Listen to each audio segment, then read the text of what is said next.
Bismillahirrahmanirrahim. Assalamualaikum warahmatullahi wabarakatuh. Alhamdulillahirabbil alamin.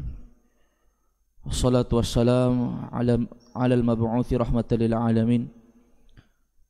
Sayyidina Maulana wa habibina Muhammadin wa ala alihi wa ashabihi wat tabi'in wa tabi'it tabi'in wa man tabi'ahum bi ihsanin ila yaumiddin.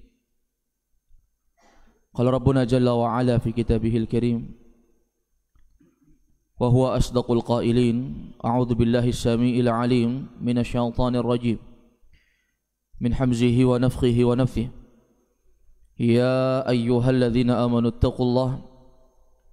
ittaqullaha haqqa tuqatih wa la tamutunna illa wa antum muslimun. وقال أيضا جل شأنه في آية أخرى يا أيها الناس اتقوا ربكم الذي خلقكم من نفس واحدة وخلق منها زوجها وبث منهما رجالا كثيرا ونساء واتقوا الله الذي تساءلون به والأرحام إن الله كان عليكم رقيبا. وقال أيضا جل وعلا في آية أخرى يا أيها الذين آمنوا اتقوا الله وقولوا قولا سديدا يصلح لكم أعمالكم ويغفر لكم ذنوبكم ومن يطع الله ورسوله فقد فاز فوزا عظيما. فإن أصدق الحديث كتاب الله وخير الهدي هدي محمد صلى الله عليه وسلم وشر الأمور محدثاتها فإن كل محدثة بدعة وكل بدعة ضلالة والضلالة أهلها في النار أعاذني الله وإياكم من النار. معاشر المسلمين والمسلمات الإخوة والأخوات أعزكم الله. Alhamdulillah, Kita kembali melanjutkan pembahasan kita membahas kitab Mukhtasar Sirah Ar-Rasul sallallahu alaihi wasallam. Di malam hari ini kita melanjutkan pembahasan terkait dengan hijrah ke Habasyah. Setelah kita membahas ibtida'ud da'wah, permulaan dakwah. Demikian pula awwalu damin uhriq, darah yang paling pertama kali tumpah. Saat itu Sa'ad bin Abi Waqqas, ya, yang sangat marah sehingga membuat orang kafir mengalir darahnya. Kemudian istihza'ul musyrikin, kita juga telah bahas terkait dengan olok-oloknya orang-orang musyrikin terhadap agama Allah Subhanahu wa taala. Di malam ini kita masuk di halaman ke-68 dari buku cetakan Manaratul Islami. Syekh Muhammad bin Abdul Wahhab rahimahullah membawakan judul yang baru di sini, kata beliau, Al-Hijratul Ula ilal Habasyah. Hijrah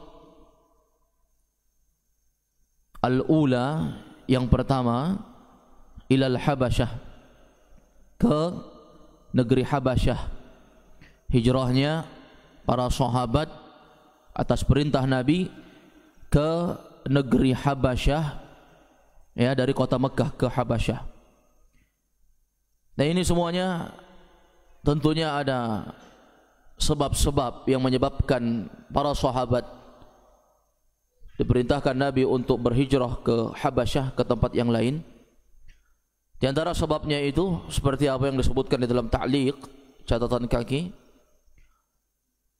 Di sini disebutkan, wa kana al-muslimun fi Makkah fi adha syadid min Quraisy. فأذرهم النبي صلى الله عليه وسلم في الهجرة أولا إلى الحبشة ثم لما أسلم كثير من أهل المدينة صارت الهجرة إلى المدينة السعدي. وكان المسلمون, dulu kaum muslimin, orang-orang Islam, para sahabat maksudnya, fi Makkah, ketika mereka berada di Makkah, fi adha syadid min Quraisy, mereka mendapatkan gangguan yang sangat keras dari orang-orang Quraisy. Orang-orang Quraisy mendapat gangguan keras, siksaan ketika memeluk agama Islam.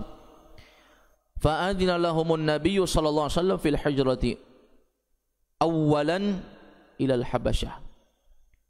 Maka Rasulullah pun memberikan izin kepada mereka, yaitu para sahabat, untuk berhijrah dulu ke negeri Habasyah. Dikasih izin, pergilah ke negeri Habasyah.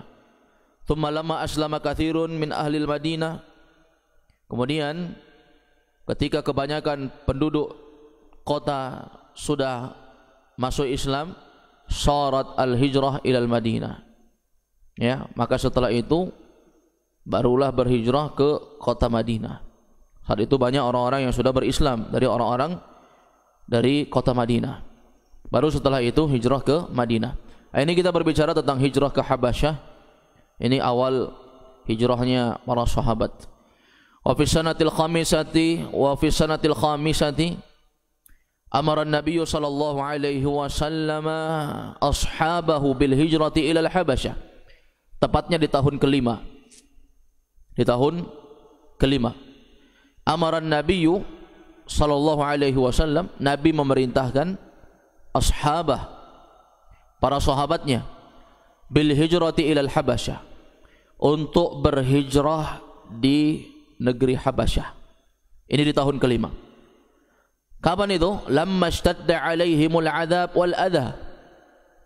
Kata Syekh Muhammad bin Abdul Wahhab, yaitu tatkala ishtadda alaihimul adab wal adha, semakin keras siksaan dan gangguan orang-orang Quraisy terhadap mereka, ya. Jadi tentunya hijrah, ya, itu karena gangguan, sehingga seorang itu hijrah, intiqal min baladil ma'asiyah ila baladit ta'ah. Sebagaimana Rasulullah SAW, beliau berhijrah ke kota Madinah, itu ada beberapa asbab, ada beberapa sebab yang dijelaskan oleh para ulama. Di antaranya apa? Orang-orang yang ada di Mekah saat itu betul-betul zalim terhadap Nabi dan para sahabat. Demikian pula di antara yang dijelaskan oleh para ulama, memang orang-orang yang ada di kota Madinah, mereka lebih mendengarkan dakwah Nabi, lebih pantas untuk mendengarkan dakwah Nabi. Karena dakwah di Mekah saat itu sudah sangat banyak sekali orang-orang yang menentang. Maka Nabi pun berhijrah ke kota Madinah. Demikian pula ketika berhijrah ke negeri Habasyah, di sana Rasulullah SAW bersabda, kata Nabi, inna fiha rajulan la yudlamun nasu indah. Pergilah kalian ke negeri Habasyah, kata Nabi. Di antara wasiat Nabi kepada para sahabat, berhijrahlah kalian ke negeri Habasyah, sesungguhnya di dalam negeri tersebut rajulan, ada seorang laki-laki, yakni seorang penguasa, la yudlamun nasu indahu, dia tidak menzalimi orang-orang yang ada di sana. Dia enggak pernah berbuat zalim kepada orang yang ada di sana. Maksudnya apa? Pergi ke sana supaya aman, tidak ada kezaliman, ya, tidak ada kezaliman. Wa kanatil habasyatu matjar Quraisy, dan dimaklumi bahwa Habasyah itu matjar, tempat yang dijadikan pusat perdagangan oleh orang Quraisy. Jadi ma'asyiral muslimin azakumullah, orang-orang Quraisy di Mekah itu, mereka pusat perdagangannya itu pergi ke Habasyah, ya, pergi ke Habasyah. Makanya Rasulullah SAW itu tahu di sana penguasanya orang yang tidak berbuat zalim, An-Najasyi, ya, An-Najasyi. Kata Nabi, wa huwa rajulun la yudlamun nasu indah. Dia adalah seorang yang tidak pernah menzalimi seorang yang ada di tempat tersebut. Wa kana ahlu hadhihi al-hijrah al-ula 12 rajulan wa 4 niswah. Dan di kali yang pertama, hijrah Habasyah kali pertama, karena ini nanti berfase-fase, ada fase 1, ada fase 2. Ketika hijrah pertama penduduk Mekah ke kota Madinah, para sahabat Nabi ini, itu kisaran 12 rajulan, 12 lelaki, wa 4 niswah, dan 4 orang perempuan. Ada 12 lelaki dan 4 orang perempuan. Berarti totalnya berapa? 12 tambah 4, 16 orang. Ini hijrah kali yang pertama. Wa kana awwala man hajara ilaiha, dan di antara orang yang paling pertama berhijrah saat itu adalah Utsman ibnu Affan. Ini khalifah yang keberapa ini? Khalifah yang ketiga, sesuai dengan urutan yang disebutkan oleh Nabi SAW. Abu Bakar, thumma Umar, thumma Utsman, thumma Ali. Utsman khalifah yang ketiga. Jadi Utsman saat itu orang yang paling pertama berhijrah. Wa ma'ahu zaujatuhu Ruqayyah, dan juga Utsman membawa istrinya Ruqayyah bintu Rasulillah, anaknya Nabi. Karena Utsman bin Affan ini, ya, menantunya Nabi, dan dia menikah dengan anaknya Nabi yang bernama Ruqayyah. Wa ma'ahu zaujatuh. Jadi Utsman ketika hijrah ke Habasyah itu, dia membawa istrinya Ruqayyah, anaknya Rasulullah sallallahu alaihi wasallam. Nah, ini menjadi tauladan, qudwah, contoh bagi kita bahwa ketika seorang itu berhijrah, maka dia bukan hanya menyelamatkan diri sendiri, tapi dia selamatkan orang-orang yang juga termasuk tanggung jawabnya. Kalau dia seorang kepala rumah tangga, maka dia selamatkan anak dan istrinya. Kalau dia seorang orang tua, dia selamatkan karib kerabatnya yang lain, karib kerabat yang terdekatnya. Maka diajak istrinya ini, wasatara qaumun islamahum, dan juga orang-orang yang menyembunyikan keislaman ikut juga berhijrah. Tapi dari sebagian orang-orang yang masih sembunyi-sembunyi di atas keislaman, belum terang-terangan. Karena saat itu ada orang-orang yang mereka hatinya beriman kepada Allah, tapi mereka ini tidak menampakkan terang-terangan keislaman mereka. Wa mimman kharaja Az-Zubair wa Abdurrahman ibn Auf wa Ibnu Mas'ud wa Abu Salamah wa imra'atuhu radhiyallahu anhum ajma'in. Coba lihat. Dan di antara anggota rombongan yang lain, yaitu ada di situ Az-Zubair ibnul Awwam, ya, wa Abdurrahman bin Auf. Demikian pula Ibnu Mas'ud, nama beliau adalah Abdullah bin Mas'ud, kunyahnya Abu Abdurrahman, Abdullah bin Mas'ud. Ini salah seorang fuqaha as-sahabah, ya, ahli fikihnya di kalangan para sahabat. Ketika Rasulullah SAW meninggal dunia, orang-orang menyerahkan perkaranya kepada Abdullah bin Mas'ud, orang yang sangat pakar dalam ilmu keilmuan agama, dan disebutkan sangat mirip perawakannya dengan perawakan Nabi, ya, ilmunya, ya, sangat mirip dengan apa yang diajarkan oleh Nabi kepada para sahabatnya.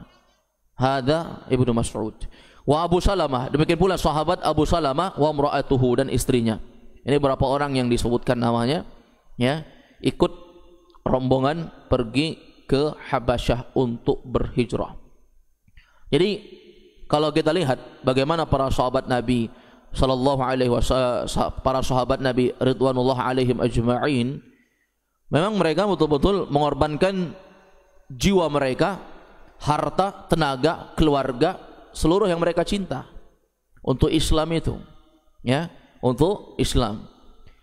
Wa kharaju mutasallilina sirran. Kata Syekh Muhammad bin Abdul Wahhab rahimahullah taala rahmatan wasi'ah, mereka keluar, ya, dari Mekkah itu mutasallilina sirran, mengendap-endap, mutasallilin, mengendap-endap, sembunyi-sembunyi, sirran, ya, secara rahasia. Mereka enggak terang-terangan. Hijrahnya itu bukan sebagaimana seorang yang menampakkan perpindahan, tapi memang mengendap-endap, ya. Fawaffaqallahu lahum sa'ah usulihim ila sahil safinataini litujjar. Maka Allah memberikan taufik kepada mereka, ya, karena niat mereka yang mulia. Mereka meninggalkan negeri mereka tercinta, kota Mekah, untuk pergi ke Habasyah. Ada sebagian antara mereka meninggalkan anak dan istri, keluarga, karib kerabat, hanya pergi seorang diri. Ada yang memungkinkan untuk dia bawa. Maka Allah memberikan taufik. Ini sudah pasti, ya. In tansurullaha yansurukum wa yutsabbit aqdamakum. Kalau kalian tolong agama Allah, pasti Allah tolong kalian dan Allah akan kokohkan pijakan kalian. Ketika mereka pergi untuk berhijrah, menyelamatkan diri mereka, menyelamatkan agama Allah Azza wa Jalla, maka fawaffaqallahu lahum. Allah berikan taufik kepada mereka. Allah berikan taufik artinya apa? Allah berikan pertolongan. Allah tolong sesuai dengan janji Allah. In tansurullah, kalau kalian tolong Allah, maka Allah akan menolong kalian. Maka Allah tolong mereka. Allah berikan taufik dengan apa? Sa'ata wusulihim ila sahil. Maka, ya, seketika saat itu mereka sampai di tepi pantai, sampai di as-sahil, di tepi pantai, ya. Ketika dilihat safinataini litujjar, mereka sampai di pantai yang di sana ada safinatain, ada dua kapal litujjar, milik para pedagang. Jadi kan sudah disebutkan bahwa orang-orang Mekkah itu berniaganya di Habasyah, pusat perniagaan mereka, pasar sentralnya istilahnya. Ya, orang-orang di sana pergi berdagang. Maka ma'asyiral muslimin wal muslimat a'azzakumullah, ketika mereka hendak berangkat itu meninggalkan Mekkah menuju Habasyah, sampailah mereka di tepi pantai, ada dua kapal punya para pedagang. Fahamaluhum ilal Habasyah, maka berkat jasa pertolongan pedagang-pedagang inilah mereka pun dibawa ke Habasyah. Tentunya ini taufik dari Allah, bukan hanya sekedar bantuan dari makhluk. Tidaklah bantuan makhluk kecuali itu semua atas izin Allah. Kalau Allah tidak izinkan, maka para sahabat tidak akan sampai. Tapi ma'asyiral muslimin wal muslimat azakumullah, sampailah mereka. Fa kharajat Quraisyun fi ithrihim hatta ja'ul bahr.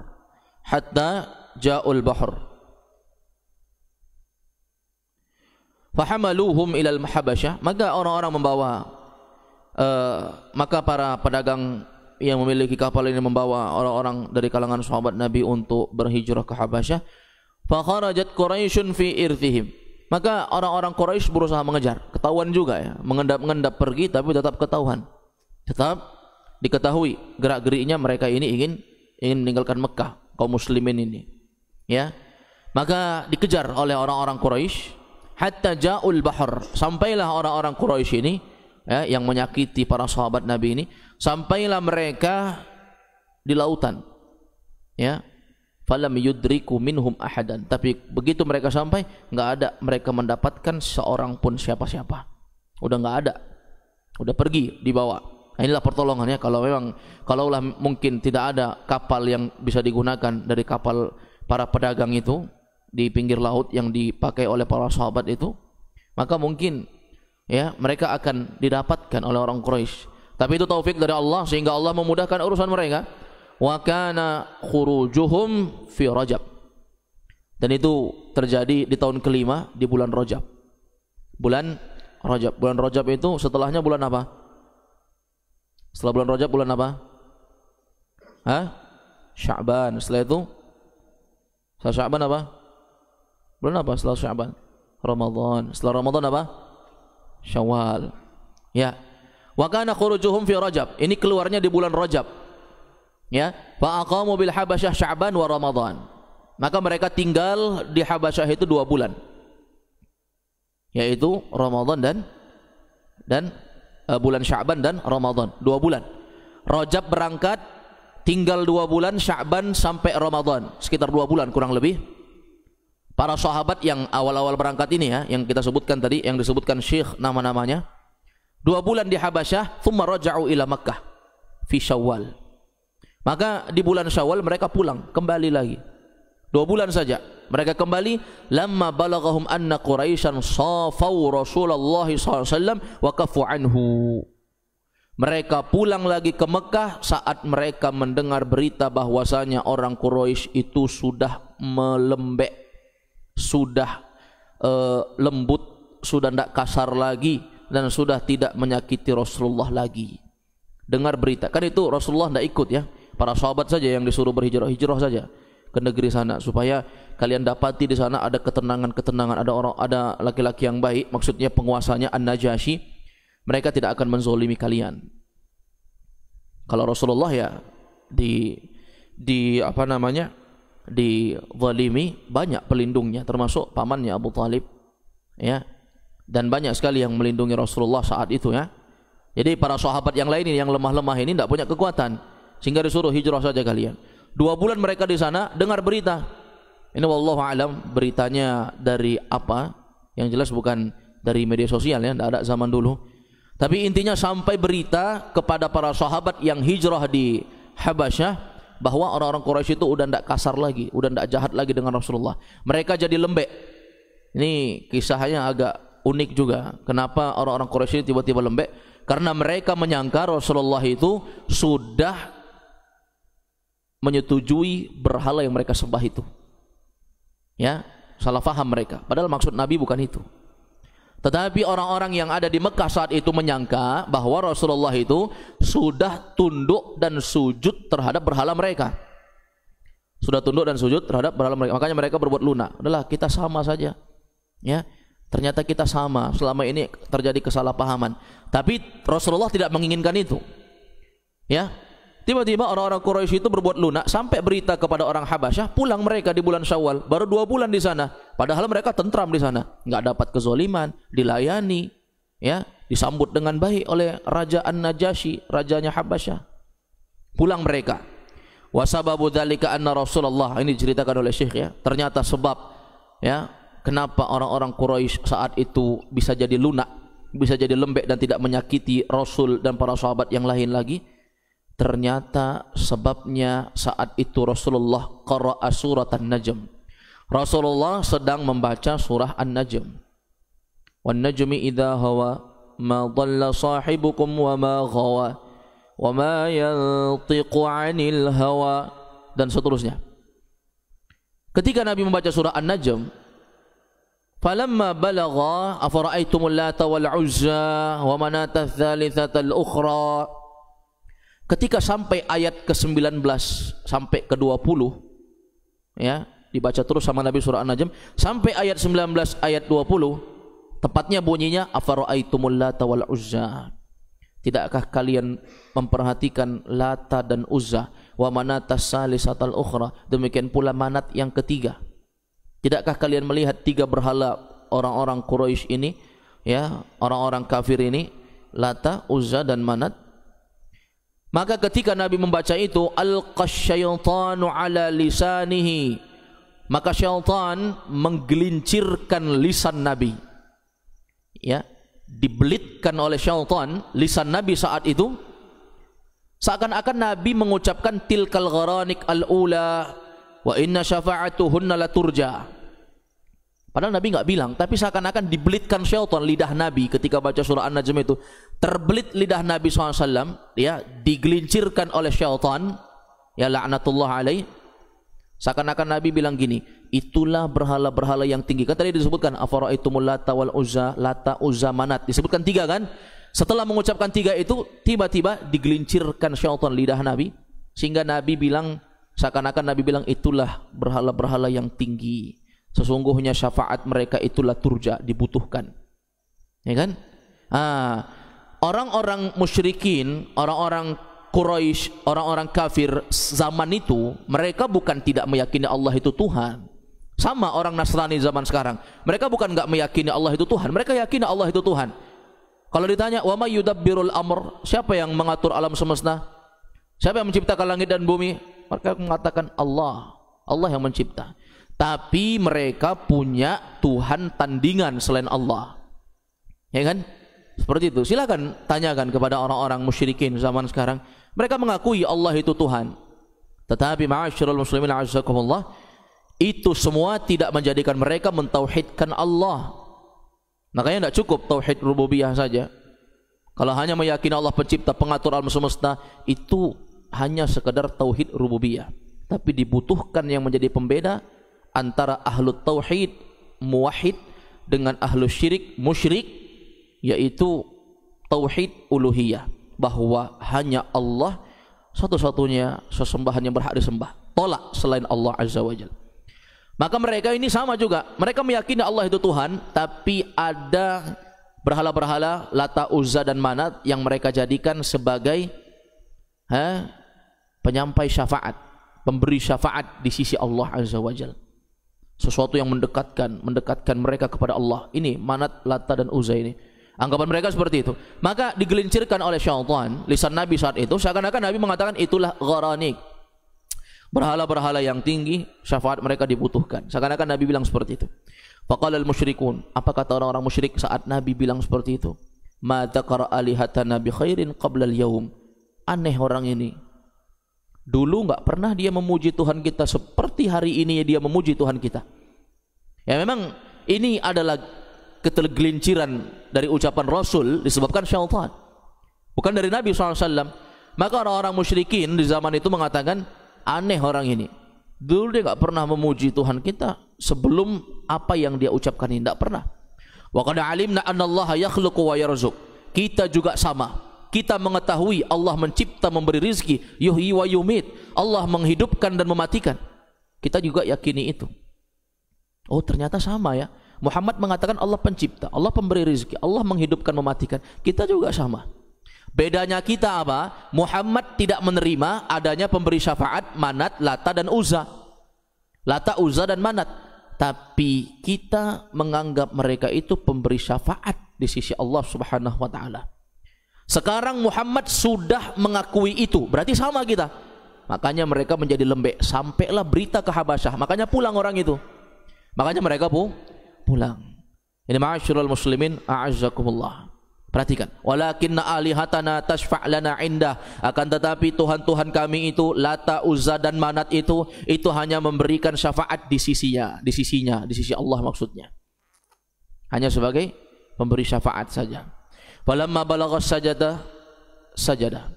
Ketika Nabi SAW membaca surah An-Najm itu sampailah di ayat sajadah, ayat yang memerintahkan untuk sujud. Fasjudu lillahi wa'budu. Sujudlah di situ. Nabi pun sujud. Begitu Nabi sujud, semakin yakin mereka betul-betul memang yang diucapkan Nabi itu sesuatu yang dia setujui. Bentuknya apa? Ada perbuatan di situ. Sujud Nabi. Nabi sebut Lata, Uzza, Manat, kemudian Nabi sujud. Mereka kira Nabi ridho dengan itu. Padahal memang Allah perintahkan itu ayat saja untuk sujud. Ini ma'asyiral muslimin a'azakumullah. Ya, wasajada ma'ahul muslimun wal musyrikun kulluhum, sujudlah semua. Orang muslim sujud ikut Nabi karena perintah Allah. Orang-orang musyrikin menganggap bahwasanya Rasulullah sudah sama satu anutan sama mereka. Ya, satu pendapat sama mereka. Illa syekhan min Quraisyin rafa'a ila jabhatihi kaffan min hasan fasajada alaihi faqala yakfini hadha.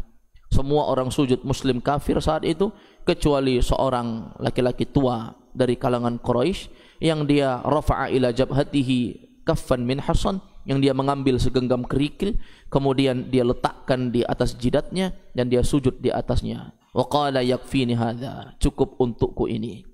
Fa hazina Nabi sallallahu alaihi wasallam huznan syadida. Maka setelah itu, setelah kejadian itu Rasulullah sedih dengan kesedihan yang dahsyat.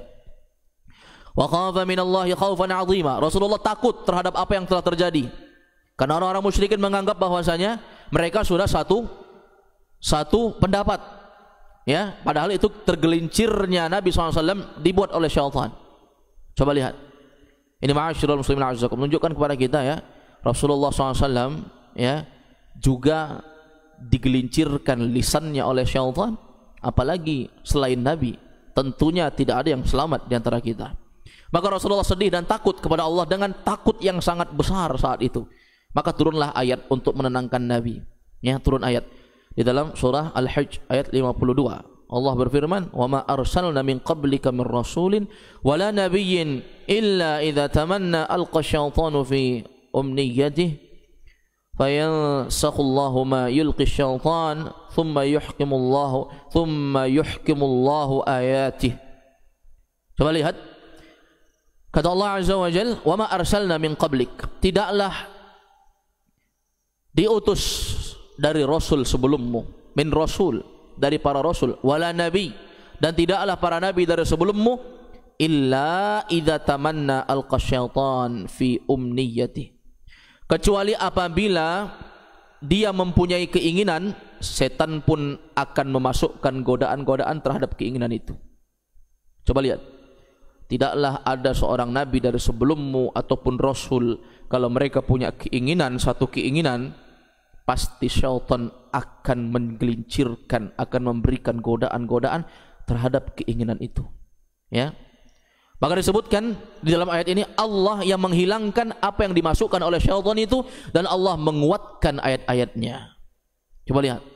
Jadi itu sudah menjadi ketetapan yang Allah tetapkan kepada para rasul, bahwasanya bisa saja terjadi ketergelinciran disebabkan gangguan syaitan tadi. Tapi Allah selamatkan, ya. Falamma istamarra an-nabiyyu ala sabbi alihatihim adu ila syarrin mimma kanu alaihi wazdadu shiddatan ala man aslam. Maka ketika Nabi terus mencaci maki Tuhan-Tuhan mereka, mereka pun kembali berbuat buruk terhadap Nabi. Awalnya sudah mereka mengira setuju dengan berhala mereka. Ternyata Rasulullah tidak setuju. Dicela, dicaci maki, ya, Tuhan-Tuhan mereka, sehingga apa? Sehingga mereka menampakkan kembali wazdadu syiddatan ala man aslam, semakin keraslah, bertambahlah siksaan mereka. Ini kali pertama ya. Kita baca sedikit lagi di hijrah yang kedua, al-hijratu tsaniyatu ilal habasyah. Hijrah yang kedua di Habasyah. Ini setelah kepulangan mereka ya, jadi pulang lagi di Mekah saat itu. Falamma qaruba muhajiratul habasyah min Makkah. Maka ketika orang-orang yang berhijrah tadi, ya, orang-orang yang berhijrah ke Habasyah sudah dekat dari Makkah, sudah dekat sampai di Makkah ya, orang-orang yang tadi itu, yang berhijrah tadi, pulang mereka kembali ke Makkah. Ketika mereka sudah dekat dari Makkah, wa balaghahum amruhum tawaqqafu 'anid dukhul, maka sampailah pada mereka berita yang membuat mereka ragu-ragu masuk Makkah. Ya, mau pulang ragu-ragu mereka. Tsumma dakhala kullu rajulin fi jiwari rajulin min Quraisyin. Maka ma'asyiral muslimin azakumullah, kata Syekh di sini, kemudian masing-masing mereka masuk ke Mekah fi jiwari rajulin min Quraisyin. Itu berdampingan dengan orang-orang Quraisy. Ya. Nah, tadi orang-orang Quraisy menjadi pusat perdagangan mereka di Habasyah. Tsumma istadda 'alaihimul bala' wal 'adab min Quraisy, maka bertambah keras siksaan dan azab orang-orang Quraisy. Ya, ketika mereka balik ragu-ragu, takut dengan itu, maka ya disampaikanlah bahwasanya orang-orang yang mau kembali ke Mekah ini khawatir, takut mereka. Dan di situ orang-orang Quraisy tahu bahwasanya ini adalah sahabat-sahabat Nabi, maka semakin keras siksaan mereka. Wasatat bihim asyairuhum, sampai keluarga mereka pun bersikap keras terhadap mereka. Orang-orang yang sudah pergi tadi ya, ketika kembali mereka mendapatkan kekerasan ya, ternyata semakin keras disiksa keluarganya, sehingga sikap keluarganya kepada mereka pun semakin berbeda. Wasa'uba alaihim ma balaghahum 'anin najasi min husni jiwarihi. Mereka terasa sulit ya ketika orang-orang dari Habasyah itu pulang lagi ke Mekah. Ketika mereka sampai di Mekah, mereka dapati siksaan orang Quraisy itu semakin besar, maka mereka merasa sulit karena sudah terbiasa hidup enak di tangannya Najasyi saat di Habasyah. Ya kan? Fa'adina lahum Rasulullah, maka Rasulullah mengizinkan mereka kembali fil khuruj ilal Habasyah, untuk pergi lagi ke Habasyah marratan tsaniyah, di kali yang kedua. Fakharaju, mereka pun pergi. Jadi dua kali nih. Balik, begitu balik mendapatkan lagi siksaan, pergi lagi. Mereka kira sudah damai, makanya balik. Ternyata saat balik semakin keras. Hidup mereka sudah terlanjur enak, tidak terbiasa lagi merasakan siksaan. Itu beda rasanya itu jamaah. Orang yang biasa merasakan keenakan, kemudian setelah itu dia merasakan kesulitan, itu beda dengan orang yang selalu merasakan kesulitan. Maka diperintahkan Nabi, pergi lagi kalian ke Habasyah untuk mendapatkan keamanan. Wa kana iddatu man kharaja fil marrati tsaniyah 83 rajulan. Maka saat itu jumlah orang yang pergi di kali yang kedua untuk hijrah itu 83 orang. Kalau tadi berapa? Kali pertama tadi berapa? 12 laki-laki tambah 4 perempuan. Ini totalnya 83 laki-laki. Berarti lebih banyak lagi kan? Lebih banyak lagi yang merasakan siksaan, dan memang mungkin saat itu dakwah sudah semakin menyebar. Sudah semakin menyebar sehingga tambah orang semakin banyak pergi ke Habasyah, sebanyak 83 laki-laki. Wa in kana fihim Ammar ibnu Yasir, di antaranya saat itu adalah Ammar bin Yasir. Wa min nisa, dan di antara perempuan itu ada 19 imra'atan. Ada 19. Ada 19 imra'atan, ada 19 wanita. 19 wanita. Berarti 83 tambah 19. Falamma sami'u bimuhajiri Rasulullah SAW ilal Madinah, ketika mereka mendengar ya tentang hijrahnya ini Rasulullah ke kota Madinah, raja'a minhum 33 rajulan. Ada orang-orang yang sudah hijrah ke Habasyah, ketika mereka mendengar Rasulullah itu hijrahnya ke Madinah. Rasulullah enggak pergi ke Habasyah, Rasulullah hijrah ke Madinah. Saat itu memang gangguan kaum musyrikin di Mekah sudah sangat parah ya. Seakan-akan Rasulullah SAW itu dihinakan di sana, sehingga pergi. Lebih pantas untuk dakwah di Madinah, karena di Madinah orang-orang menerima dakwah saat itu. Sudah banyak yang mengenal Islam. Daripada dakwah di Makkah saat itu, ya sangat luar biasa kekejiannya. Tidak pantas untuk berdakwah di sana. Ya, Rasulullah mengajak kebaikan tapi dibalas dengan keburukan. Maka Rasulullah hijrah ke Madinah. Hijrah ke kota Madinah Al-Munawwarah. Kota Madinah Al-Munawwarah. Disitulah Rasulullah SAW meninggal. Begitu mendengar, orang-orang Habasyah mendengar Rasulullah itu hijrah ke kota Madinah, raja'a minhum 33 rajulan, maka ikut pulang 33 laki-laki. Tadi yang hijrah ke Habasyah tadi 33 orang pulang. Wa minan nisa 80. Kalau dari kalangan perempuan ada 8 orang yang pulang. Mendengar Rasulullah SAW hijrahnya ke Madinah. 33 laki-laki pulang, 8 orang perempuan pulang. Wa mata minhum rajulani bi Makkah. 2 orang mati di Mekah. Ya, mereka pulang belum aman. Mekah saat itu belum aman, masih kacau. Maka meninggal 2 laki-laki di Mekah. Wa hubisa sab'ah. Sementara yang tertawan, yang ditahan, biasanya orang-orang itu kalau perang, ya, kalau tawanan itu dijadikan budak, lumayan jadi harta bisa dijual. Maka tertawan saat itu 7 orang. Wa syahida badran minhum 24 rajulan. Dan saat perang Badar, ya, 24 orang mereka ya syahid di perang Badar saat itu.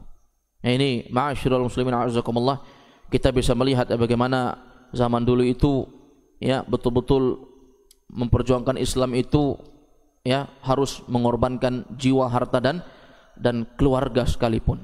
Ya, ini perjuangan para sahabat ridwanullah alaihim ajmain. Insyaallah nuwasil, kita lanjutkan di pekan depan masih pembahasan terkait dengan bagaimana Rasulullah SAW itu ya melanjutkan dakwahnya. Insyaallah taala باذنillah taala kita lanjutkan di pekan depan. Naktafi bihadzal qadar, subhanakallahumma hamdik, asyhadu an la ilaha illa anta astaghfiruka wa atubu ilaik. Assalamualaikum warahmatullahi wabarakatuh.